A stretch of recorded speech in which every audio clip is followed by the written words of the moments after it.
சுருதி விஜயா கிட்ட சொல்கிறாங்க, நான் வரமாட்டாங்க அப்படின்னு சொல்லிட்டு ஃபோனை கட் பண்ணிடுறாங்க. அப்படியே கேட்குறாங்க அவங்க அம்மா, என்னம்மா என்ன பேசுகிற அப்படின்னு சொல்லிட்டு. ஒன்றும் இல்லை, அத்தை என்னை வீட்டுக்கு வர சொன்னாங்க, நான் வரமாட்டேன்னு சொன்னேன் அப்படின்னு சொல்கிறாங்க சுருதி. இங்கே பாரு, அதே முடிவில் இரு, எந்த காரணத்துக்கூட உன்னோட முடிவை நீ மாற்றிக்கவே மாற்றிக்காத அப்படின்னு சொல்லிட்டு சுருதியோட அம்மா அப்பா 2 பேருமே சொல்கிறாங்க. இங்கே பாருங்கள், நான் அங்கே போகணுமா வேண்டாமான்னு நான் தான் முடிவு பண்ணணும், நீங்கள் சொல்லாதீங்க, என் இஷ்டத்துக்கு தான் நான் இருப்பேன் அப்படின்னு சொல்லிட்டு போகிறாங்க. அதை பார்த்தோன்னே சுருதியோட அம்மா அப்பா 2 பேருமே பேசிக்கிறாங்க. பார்த்தீங்களா எவ்வளோ திமிரா பேசிட்டு போகிறான்னு.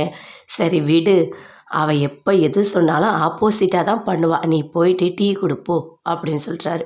அங்கேருந்து சுருதி உள்ளே போகிறாங்க. ஃபோனை கட் பண்ணோடனே விஜயா பயங்கரமாக ஃபீல் பண்ணிகிட்டு இருக்காங்க.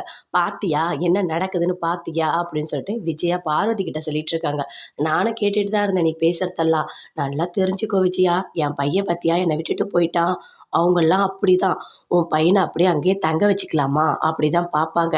இப்போ மாதக்கணக்காகும், அப்புறம் வருஷக்கணக்காகும், அப்புறம் உன்னை வீட்டுக்கே வரமாட்டான் அப்படின்னு சொல்லிட்டு பார்வதி சொல்கிறாங்க. நீ எதுக்கு என்னை தேவையில்லாத பயமுறுத்திட்டு இருக்க அப்படின்னு சொல்லிட்டு விஜயா சொல்கிறாங்க.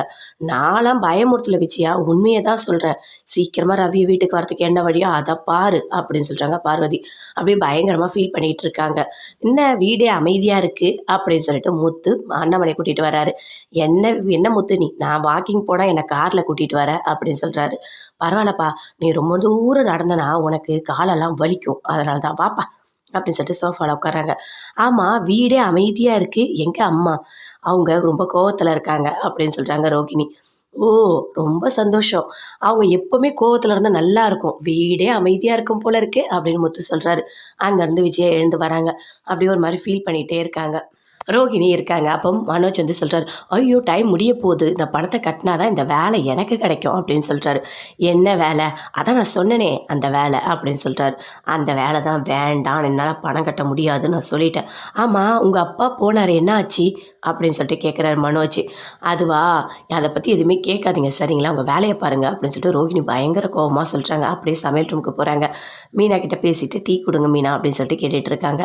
சரின்னு சொல்லிட்டு மீனா டீ கொடுக்குறாங்க. கொடுத்துட்டோன்னே அத்தைக்கு ஏதாவது யோசனை வந்தா, என்ன யோசனை, அதெல்லாம் ஒன்றும் இல்லையே, ரவியை பற்றி தான் ரொம்ப கவலையாக இருக்காங்க அப்படின்னு மீனா சொல்கிறாங்க.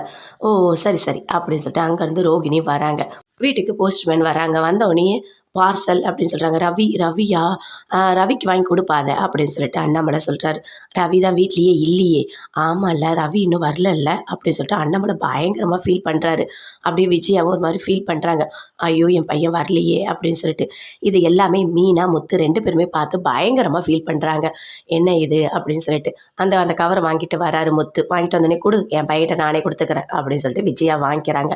2 பேருமே படுக்கிறதுக்காக போகிறாங்க. அப்போது மீனா முத்து 2 பேருமே சேர்ந்து பேசிக்கிறாங்க.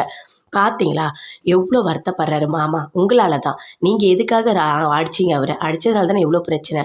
நல்லா தெரிஞ்சுக்கோ மீனா, ஒரு பலூன் கூட இருக்குன்னா ஓரளவுக்கு தான் காற்று ஊதணும், ரொம்ப ஊதனா அப்படியே பலூன் வெடிச்சிரும், அந்த மாதிரி தான் என்னையும் ஓரளவுக்கு தான், ரொம்ப பேசுனா இப்படி தான் ஆகும். அவங்க எப்படி பேசுனாங்க நீ பார்த்தியா, நீ பார்த்தல்ல, என்னால் அதை தாங்க முடியுமா, அதனால தான் நான் இப்படி பண்ணேன் அப்படின்னு சொல்கிறாரு முத்து. இருந்தாலும் இப்போ ரவி எப்படிங்க வீட்டுக்கு கூட்டிகிட்டு வரது, எனக்கே கஷ்டமாக இருக்குல்ல அப்படின்னு சொல்லிட்டு மீனா சொல்கிறாங்க. அதெல்லாம் அப்புறம் பார்த்துக்கலாம், அப்படியே ஏதாவது பேசிகிட்டே இருந்து எனக்கு தேவையில்ல கோவப்படுத்திட்டு இருக்க, அப்புறம் தலையிலேயே கொட்டுவேன் அப்படின்னு சொல்கிறாரு. என்னங்க நீங்கள் இப்படிலாம் பண்ணிகிட்டு இருக்கீங்க அப்படின்னு சொல்லிட்டு மீனா சொல்கிறாங்க. 2 பேருமே சேர்ந்து தூங்குறாங்க. சுருதி டப்பிங் பேசுகிறதுக்காக போகிறாங்க. எங்கே போகிற அப்படின்னு சொல்லிட்டு கேட்குறாங்க அவங்க அம்மா. இல்லை நான் வந்துட்டு டப்பிங் பேச போகிறேன் அப்படின்னு சொல்கிறாங்க. எதுக்கு அங்கே போகிறேன், அதெல்லாம் ஒரு வேலையை, அந்த வேலையை விட்டுட்டு போ அப்படின்னு சொல்கிறாங்க.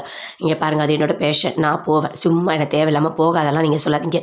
எனக்கு என்ன பிடிக்குமோ அதை நான் செய்வேன், இதை செய்யாத அதை செய்யாதுன்னு எனக்கு எந்த ரூல்ஸும் நீங்கள் போடக்கூடாது, எனக்கு பிடிச்சிருக்கு நான் போகிறேன். அதுக்குள்ளே அவங்க அப்பா வராரு.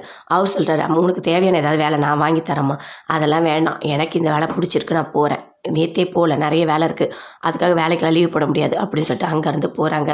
என்னங்க இவ இப்படி பேசுகிறா, சரி வீடு கொஞ்சம் கொஞ்சமாக மாற்றிக்கலாம் அப்படின்னு சொல்கிறாரு. அங்கேருந்து டப்பிங் பேசிகிட்டு இருக்காங்க. சுருதி டப்பிங் பேசிகிட்டு இருக்கும்போதே மீனா வராங்க. அன்றைக்கி டப்பிங் பேசினாங்க, அந்த பொண்ணு வந்திருக்காங்க, பேர் கூட மீனாம்மா அப்படின்னு சொல்கிறாரு.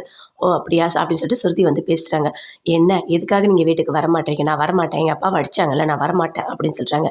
என்ன திருடின்னு சொன்னாங்க, ரொம்ப மோசமாக பேசினார்ல, இதை நீங்கள் பார்த்துக்கிட்டு தானே நீங்கள் வீட்டுக்கு வாங்க, மாமா ரொம்ப வருத்தப்படுறாரு அப்படின்னு சொல்லிட்டு மீனா சொல்கிறாங்க. ரவி ரெஸ்டாரண்ட்டில் இருக்கார். அப்போ முத்து வராரு. வந்தவுடனே திரும்பி அப்படி பார்க்குறாரு. பார்த்துட்டு இவருக்கு என்ன வேணுமோ அதை கொடுங்க அப்படின்னு சொல்கிறாரு. டேய் நான் என்ன சாப்பிட வந்தேன், உன்னை பார்க்க தான் வந்தேன், உன்கிட்ட என்ன பேசினேன், என்கிட்ட பேச எதுவுமே இல்லை அப்படின்னு சொல்கிறாரு.